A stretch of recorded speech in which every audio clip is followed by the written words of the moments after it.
Good morning students. Standard 5 maths chapter 6।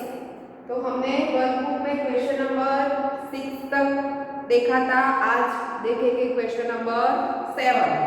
तो देखो अपनी वर्कबुक में right the first 5 multipliers of the following number. तो आपको क्या करना है, जो नंबर दिया है उसके पहले 5 टेबल, पहले 5 मल्टीप्लायर्स लिखने हैं।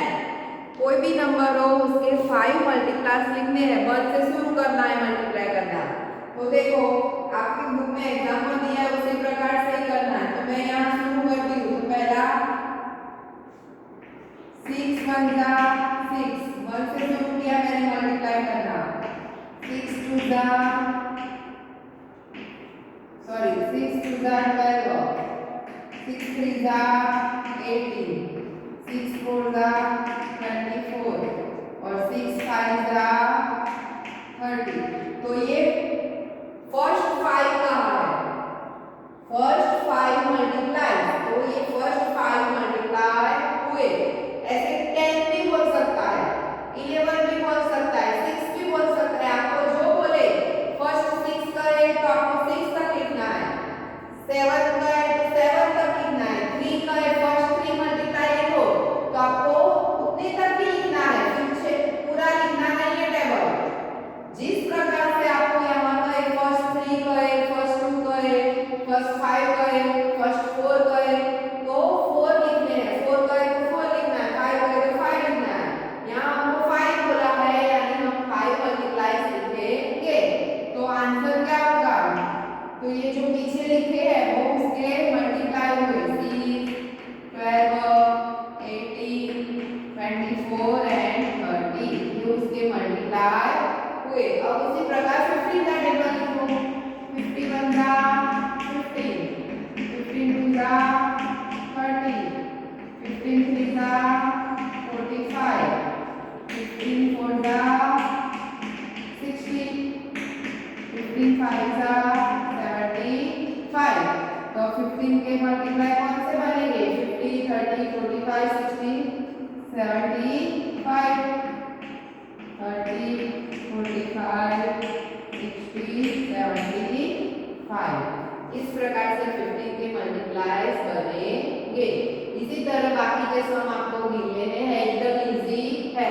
अब आगे देखो क्वेश्चन नंबर 8। क्वेश्चन नंबर 8 आपकी बुक में दिया हुआ है, देखो एग्जाम्पल दिया हुआ है। उसमें क्या कहा है, फर्स्ट 3 कॉमन मल्टीप्लाई।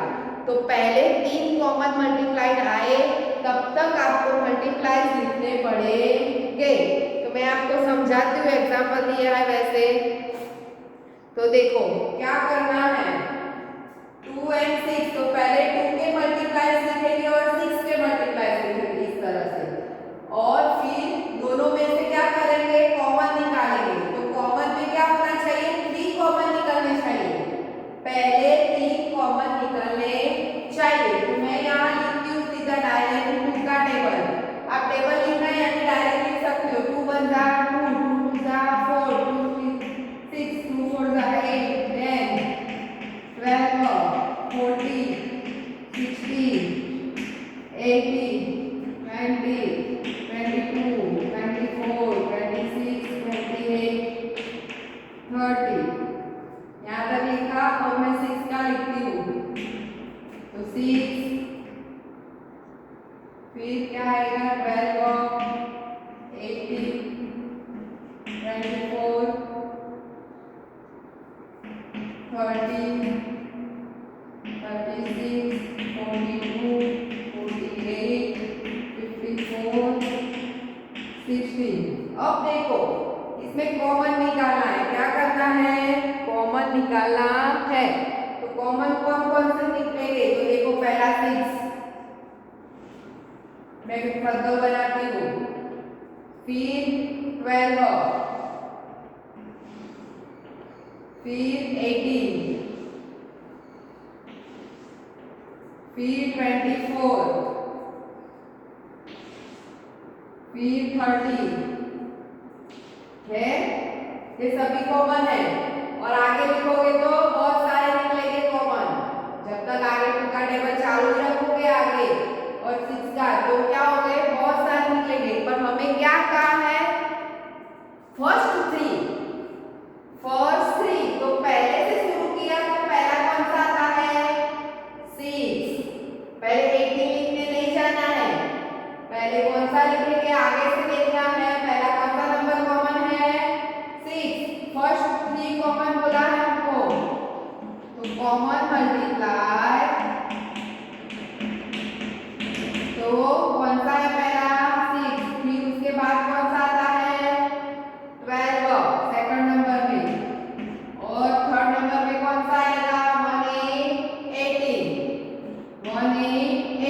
और 24 और 30 है कॉमन नंबर, पर हमें क्या कहा है, फर्स्ट 3 कॉमन मल्टीप्लाई, यानी 3 कॉमन मल्टीप्लाई लिखना है, उससे आगे लिखना नहीं, आगे का हो 5 लिखना, फर्स्ट 5 का हो तो 5 तक लिखते कॉमन, पर बोला नहीं है, यानी जितना बोला है उतना करना है। फिर 4 है 8, तो 4 और 8 क्या करो, 4 8 12 16 20 24 28 32 36 40 44, फिर क्या आएगा, 44 48 52 56 60, यहाँ तक लिखते हैं बराबर, फिर देखते हैं नहीं निकलते, एक जो नहीं निकले 3 कॉमन तो आगे लिखना है, फिर 8 का लिखेंगे 16 8 3 24 32 फिर 40 42 40 फिर 48 56 64 72 और 80 बराबर। अब देखो कॉमन निकालने हैं, तो 8 कॉमन निकलेगा, पहले कौन सा निकलेगा, 8, हम फर्स्ट 3 निकालेंगे, 16 सेकंड नंबर में और 24 बराबर, तो ये 3 हो गए कॉमन। अब आगे निकलते हैं, 32 है, इसमें भी 32 है, 40 है, तो इसमें भी 40 है, फिर 48 है, 46 है, तो आगे निकलते हैं, पर हमें क्या कहा है, पहले 3 ही पूछा है, यानी हम पहले 3 ही कॉमन मल्टीप्लाई लिखेंगे, तो 8 16 और 24, तो इसी प्रकार से आपको बाकी के सम फिलअप करने हैं अपनी वर्कबुक में, ठीक है।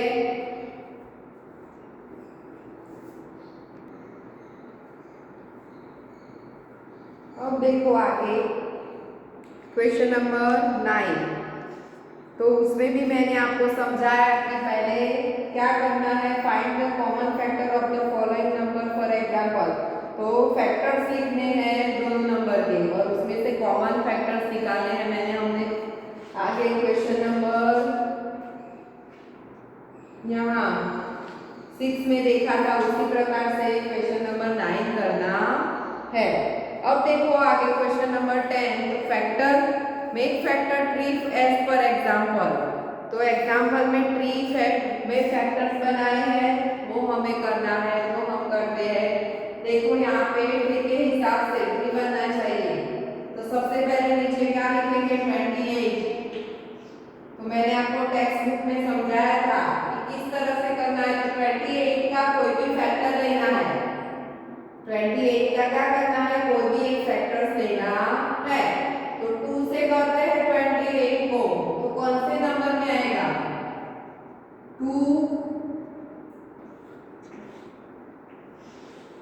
से मल्टीप्लाई करो 28 को, तो कौन से नंबर में आएगा, 1 4 14, 2 28 का है, यस है, हमें बीच में मल्टीप्लाई कर जाएगा, 14 2 28। अब 2 के आगे फैक्टर्स नहीं बनेंगे, मैंने आगे भी समझाया था कि 2 के आगे फैक्टर्स होते नहीं है। अब 14 के हो गए तो वहां पे हम यहाँ आगे जाएंगे। तो 14 कौन से टेबल में आता है? 2 7 14।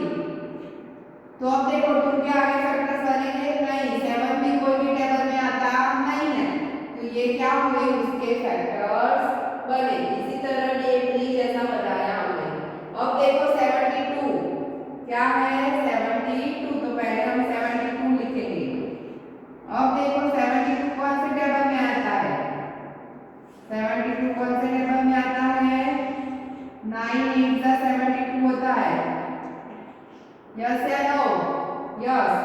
अब देखो 9 के भी फैक्टर्स बनेंगे और 8 के। 9 भी 3 के टेबल में आता है और 8 भी आता है 2 के टेबल में। तो दोनों में बनता है। तो पहले 9 का क्लियर करते हैं हम। तो 9 का क्या होगा? 3 3 9 होगा। 3 3 9। अब 8 के भी बनते हैं तो वो भी हम करेंगे इस तरह से। 4 2 8 होगा कि नहीं? तो 4 2 8। अब देखो 3 के भी नहीं बनते, 3 के भी नहीं बनते, 4 के होंगे।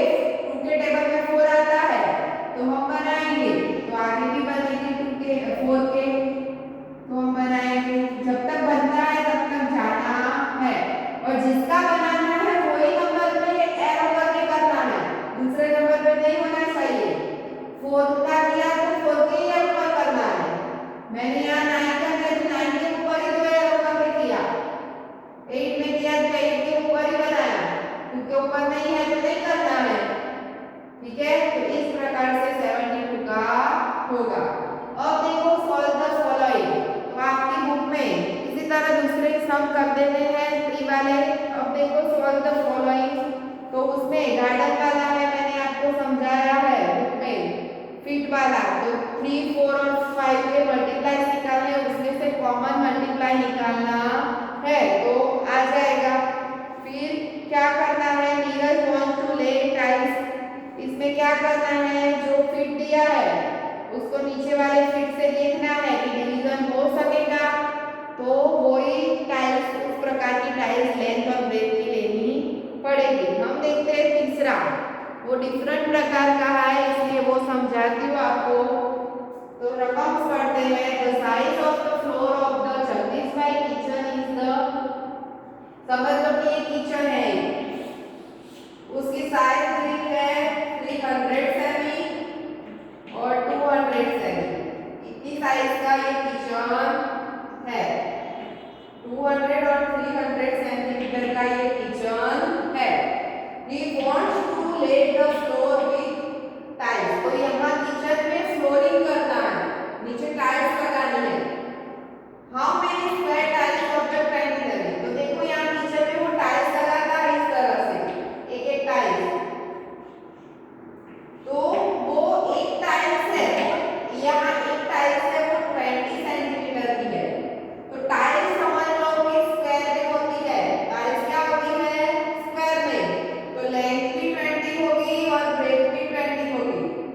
स्क्वायर 20 सेंटीमीटर की लेंथ भी होगी और ब्रेथ भी होगी।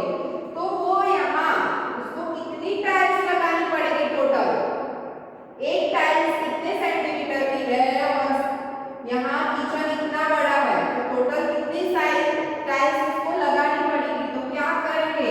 पहले हमें जो दिया है 300 और लेंथ और ब्रेथ दी है, उसको हम जो टाइल्स लगानी है 20 × 20 लेंथ और ब्रेथ, वे दो बार आपको ऐसा होगा टीचर ने 2 बार 20 20 लिखा, पर स्क्वायर में ये चारों बाजू सेम होती है लेंथ और ब्रेथ। तो लेंथ कितनी है? 20 और ब्रेथ भी क्या बनेगी? 20। ऊपर लेंथ और ब्रेथ दिया है तो दोनों करना पड़ेगा। अब देखो हमको क्या करना है, इसको मल्टीप्लाई कर दो। तो 3 × 6 होगा, कितनी जीरो है? 1 2 3 4, तो 4 जीरो लगा दो। अब इसको भी मल्टीप्लाई करो, 2 2 4 और कितनी होगी? 2 जीरो। ठीक है, अब 0 0 कट करो। अब कितना बचा? 604। अब उसको डिवाइड करो, 604 को डिवाइड करो, 4 1 4, 2 0। 20 आया, यानी 4 के टेबल में 5 आएगा, 4 5 है 20, 0 अभी 0 बनती है वो नीचे उतारेंगे तो ऊपर एक 0 लगानी पड़ेगी। तो टोटल कितनी टाइल्स हुई? 150 टाइल्स उसको किचन में लगानी पड़ेगी। टोटल कितनी टाइल्स को लगाएगा? 150 टाइल्स को किचन में लगाएगा। इसी तरह आपको अपनी वर्कबुक में बाकी सम पूरे करने हैं और टेक्स्ट योरसेल्फ है वो भी कंप्लीट करना है आपको, ठीक है।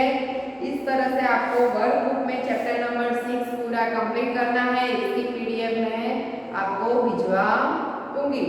इस तरह से आपको चैप्टर नंबर 6 कंप्लीट कर देना है। Thank you.